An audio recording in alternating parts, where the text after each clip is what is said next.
रात के वक्त जब भी हम आसमान की तरफ देखते हैं तब सब कुछ हमको डट डट नज़र आता है, कुछ समझ नहीं आता। अगर ऐसा है तो इस वीडियो का अंत तक ज़रूर देखो। इस वीडियो के बाद आपको सब कुछ जाना पहचाना ज़रूर लगेगा। सूरज ढलने के बाद जब भी हम आसमान की तरफ अपना नज़रें दौड़ाते हैं तब शायद ही हम में से कोई ज़्यादा समय तक इस आसमान की तरफ देखते रहते हैं।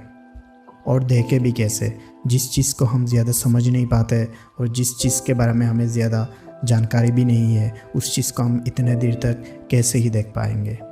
इस बात को आप इस तरह से समझ सकते हो कि अगर हमको फिज़िक्स समझ नहीं आता तो इसके बारे में पढ़ाई करना भी हमको अच्छा नहीं लगेगा। और अगर कोई ऐसा मिल जाए जो इसको आसानी से समझ पाए तो शायद बात बन सकता है। अगर आप कभी भी आसमान की तरफ नहीं देखते हो या फिर अगर आप देखते तो हो लेकिन कौन सा स्टार कहाँ पे है या फिर कौन सा प्लैनेट कहाँ पे है उसके बारे में कोई जानकारी नहीं है, तो इस वीडियो का आप अंत तक ज़रूर देखें, क्योंकि इस वीडियो में हम पूरे डिटेल्स के साथ बात करने वाले हैं कि कौन सा प्लैनेट कहाँ पे है या फिर कौन सा स्टार कहाँ पे है। एकदम बेसिक से शुरू करके हम बात करेंगे और इस वीडियो को देखने के बाद आपके पूरे डाउट क्लियर होने वाला है। और जब भी आप आसमान की तरफ अपना नज़रें दौड़ाएंगे तब कोई भी चीज़ आपको अनजानी सी नहीं लगने वाला है। तो आज हम बात करने वाले हैं Indian night sky view with necked आई।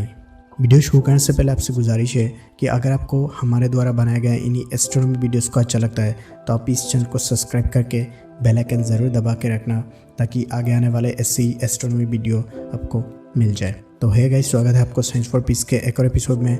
मैं पिंकू दास, चलते हैं एक और नया सफ़र में।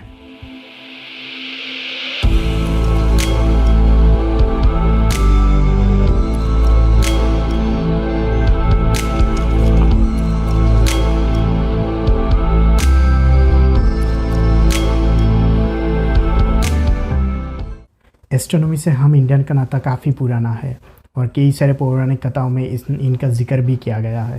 रात के वक्त जब भी हम आसमान की तरफ देखते हैं तो चांद के अलावा हमें ज़्यादातर लाइट के कुछ डट ही नज़र आते हैं, जो कई छोटे होते तो कुछ काफ़ी ज़्यादा बड़े भी होते हैं। यहाँ पे मैं एक और चीज़ आपसे क्लियर करना चाहता हूँ, वो है एपीरिएंट मैग्नीट्यूड। एपीरिएंट मैग्नीट्यूड दरअसल एक स्केल है जिससे आसमान में जो चीज़ देखा जाता है उसका जो ब्राइटनेस है उसको मेज़र किया जाता है। जहाँ पे हमारे सूरज का एपीरिएंट मैग्नीट्यूड है -26.7 और ये जो स्केल है यह स्टार्ट ही होता है -26.7 से और यह प्लस में जाके +30 तक जाता है। और ये जो +30 है ये हबल स्पेस टेलीस्कोप +30 एपीरिएंट मैग्नीट्यूड तक कोई भी चीज़ देख सकता है, इसीलिए इस स्केल को +30 तक रखा गया है। और इंसानी आँख इस स्केल में +6 तक कोई भी चीज़ देख सकता है, माइनस से लेके +6 तक। तो अब इंडियन नाइट स्काई में 5 प्लैनेट को काफ़ी आसानी से देखा जा सकता है। वो है Mercury, Venus, Mars, Jupiter and Saturn. इन 5 प्लैनेट को काफ़ी आसानी से देखा जा सकता है और इनको अलग अलग पहचाना भी जा सकता है। वही जो यूरेनस और नेपच्यून है, यूरेनस तो देखा जा सकता है लेकिन ये काफ़ी ज़्यादा छोटे होते हैं। वही जो नेपच्यून है उसको देखना थोड़ा मुश्किल है। नेपच्यून का एपीरिएंट मैग्नीट्यूड है 7.8 से लेके 8 तक और आपको तो पता है कि एपीरिएंट मैग्नीट्यूड 6 तक +6 तक हम देख सकते हैं, तो इसी वजह से नेपच्यून को देखना थोड़ा मुश्किल बन जाता है। तो नेपच्यून के अलावा बाकी 6 प्लैनेट को काफ़ी आसानी से देखा जा सकता है और साथ में मून तो देखा ही जा सकता है। अब इन सभी ग्रहों का खास बात यह है कि आपको ये एक ही लाइन के आसपास मिल जाएगा, क्योंकि जो जितने भी प्लैनेट सोलर सिस्टम में सूरज के चारों तरफ घूम रहे हैं वो एक ही प्लेन पे घूम रहे हैं और इसीलिए इन सभी प्लैनेट एक ही लाइन के आसपास आपको मिल जाएगा। अगर हम इनको देख भी लिए तो पहचानेंगे कैसे? तो अगर हम मर्क्यूरी की बात करें तो ये काफ़ी ज़्यादा ब्राइट येलो दिखाई देने वाला है और ये सनसेट और सनराइज़ के बाद ही दिखाई देने वाला है। सनसेट और सनराइज़ के कुछ ही देर बाद ये चला जाता है, क्योंकि ये सूरज के सबसे ज़्यादा पास में होता है। उसके बाद आता है वेनस। वेनस एक काफ़ी ज़्यादा ब्राइट है और चांद के बाद वेनस ही सबसे ज़्यादा ब्राइटेस्ट जो डॉट है वो दिखाई देने वाला है। तो तीसरा जो ग्रह है वो है मार्स। उसका कलर कुछ रेडिश होने वाला है, हालांकि ये इतना ज़्यादा ब्राइट नहीं होने वाला है लेकिन आपको आसानी से दिख जाएगा। मैंने कहा ना कि ये एक ही लाइन के आसपास आपको मिलेगा। चौथा जो है वो है जुपिटर और यह सेकेंड ब्राइटेस्ट पॉइंट है, यानी ये वेनस के बाद सबसे ज़्यादा ब्राइटेस्ट जो पॉइंट है वो जुपिटर ही है। पांचवा जो ग्रह है वो है सैटर्न। ये काफ़ी ज़्यादा येलो दिखाई देता है और थोड़ा बहुत ब्राइट भी है। इसको भी आप आसानी से उस लाइन के पास ही देख सकते हो। और जो छठवें नंबर का है वो है यूरेनस। इसको एक छोटे से डट के रूप में देखा जा सकता है क्योंकि इसका एपीरियंट मैग्नीट्यूड है 5.68 से लेकर 6.03, मतलब ये उसी रेंज में वेरी करता रहता है। तो ये एक पॉइंट के रूप में आपको दिखने वाला है। वही अगर हम दूसरे जो ग्रह है उनके एपीरियंट मैग्नीट्यूड की बात करें तो मून के जो एपीरियंट मैग्नीट्यूड है वो है -12.7, वही वेनस का है -4.89, जुपिटर का है -2.94, मार्स का है -2.91, मर्क्यूरी का है -2.45 एंड सैटर्न का है -0.49। तो मून के बाद सीधा वेनस ही सबसे ज़्यादा ब्राइटेस्ट पॉइंट होने वाला है और उसके बाद जुपिटर। यह है इन सभी ग्रह के बारे में। आपके लिए एक छोटा सा टिप्स है कि अगर आप किसी भी ग्रह को ढूंढ निकालते हो, जैसे कि वेनस हो गया या फिर दूसरे जुपिटर हो गया, तो उसके बाद आप ईस्ट और वेस्ट तक एक लाइन खींच लो, उसी के ही आसपास आपको सभी जो ग्रह हैं वो मिल जाएंगे। तो यह तो है इन ग्रह के बारे में। अब हम बात कर लेते हैं बाकी स्टारों के बारे में। अब बारी आती है तारों की। रात के आसमान में हम करीब 4000 से लेकर 6000 तारे तक देख सकते हैं, लेकिन यह नंबर फिक्स्ड नहीं है, ये वेरी कर सकता है। यह काफ़ी ज़्यादा डिपेंड होता है अपने आँखों के ऊपर। और इन्हीं सभी तारों में से जो सबसे ज़्यादा ब्राइट दिखाई देने वाला तारा है वो है सीरियस।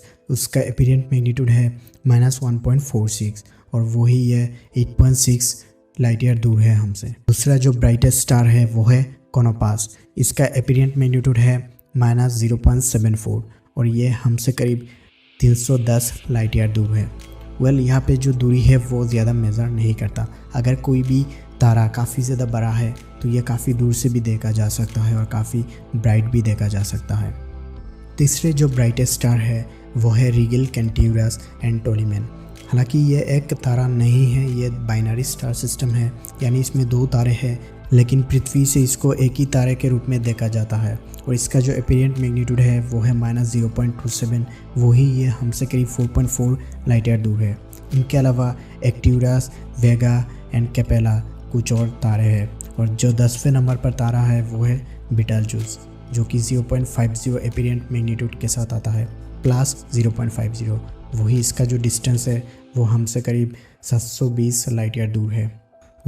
यह तो थे 10 सबसे ब्राइटेस्ट तारों के नाम, लेकिन इनके अलावा हमको रात के आसमान में हज़ारों तारे दिखाई देता है, जिनसे हम इंसानों का नाता पिछले हज़ारों सालों से है। इनके उल्लेख बहुपौराणिक कथाओं में पाया जाता है और इनको देख के ही समंदर में उस टाइम पे लोग एक जगह से दूसरी जगह तक जाते थे।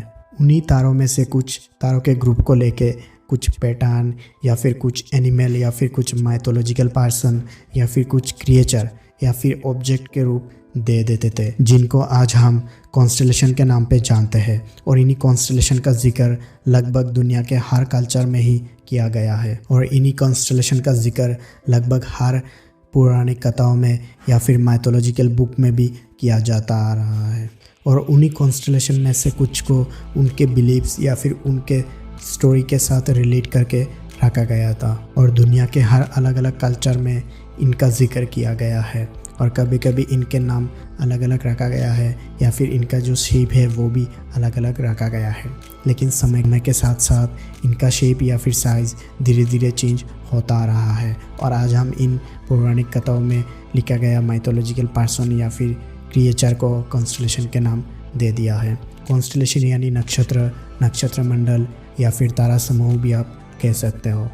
और अभी द इंटरनेशनल एस्ट्रोनॉमिकल यूनियन द्वारा 88 कॉन्स्टेलेशन को रखा गया है, जो एंटायर स्काई, नॉर्दर्न और साउदर्न स्काई को कवर करता है। और इनमें से 12 सबसे मेजर कॉन्स्टेलेशन है और इनमें से जो सबसे पॉपुलर 5 है उनका नाम है ओरायन या फिर द हंटर और उर्सा मेजर या फिर द ग्रेट बियर।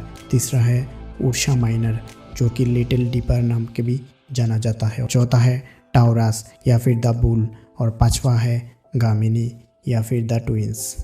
इन्हीं कॉन्स्टेलेशन के बारे में हम और भी गहराई में बात करेंगे आगे आने वाले वीडियो में। और ये एक सीरीज़ शुरू हुआ है जहाँ पे ये पहला वीडियो है, तो आप चैनल को सब्सक्राइब करके ज़रूर रखें ताकि इस सीरीज़ के सभी वीडियो आप देख पाए। तो इस वीडियो में हमने बात करी है एपीरियंट मैग्नीट्यूड क्या है, या फिर जो प्लेनेट है वो कहाँ पे देखे और कैसे देखे, या फिर जो कॉन्स्टलेशन है उसका कुछ बेसिक हमने दिया है। नेक्स्ट वीडियो में हम इन्हीं कॉन्स्टलेशन से कंटिन्यू करने वाला है। चैनल को सब्सक्राइब करके ज़रूर रखें ताकि कोई भी वीडियो मिस ना हो। तो मिलेंगे एक और वीडियो में। गाइस, अभी जो आप स्क्रीन पे देख रहे हो वो रियल टाइम व्यू है, और अभी जो है सूरज डूबने वाला है। हमारे यहाँ पे भी सूरज डूबने वाला है। यहाँ पे आप टाइम देख सकते हो, टाइम डेट देख सकते हो। 2020 के अगस्त के 24 तारीख है और आज 24 तारीख है जब मैं ये वीडियो शूट कर रहा हूँ। और यहाँ पे आप लोकेशन देख सकते हो, इंडिया है। बेसिकली एक सॉफ्टवेयर है और लोकेशन मैंने अगरतला इंडिया दे दिया है। तो ये मैं जहाँ पे रहता हूँ वहाँ का लोकेशन है। और अभी हमारे यहाँ पे सूरज डूबा नहीं है, बस डूबने ही वाला है। और ये जो व्यू है ये आप देख रहे हो। और अब यहाँ पे देख सकते हो जुपिटर और मून देखा जा रहा है। और ये लगभग वही सेम लाइन पे है जो मैंने कहा था कि ये सेम ही लाइन पे होते हैं, क्योंकि हमारा जो सोलर सिस्टम है सभी ग्रह एक ही प्लेन पे है।